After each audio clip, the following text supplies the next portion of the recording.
This time we are going to see quickly how to install and use NMAP in Termux either directly or in one of the Linux distributions like Ubuntu or Debian. First, we are going to install NMAP in Termux with the following command. We can test that it is working by scanning the NMAP website they have for this purpose.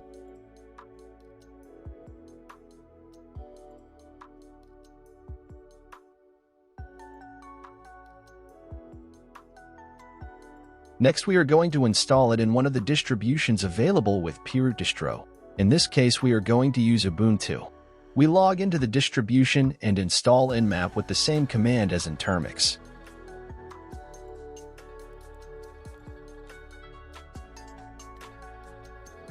If we use NMAP inside the distribution, we will get an error.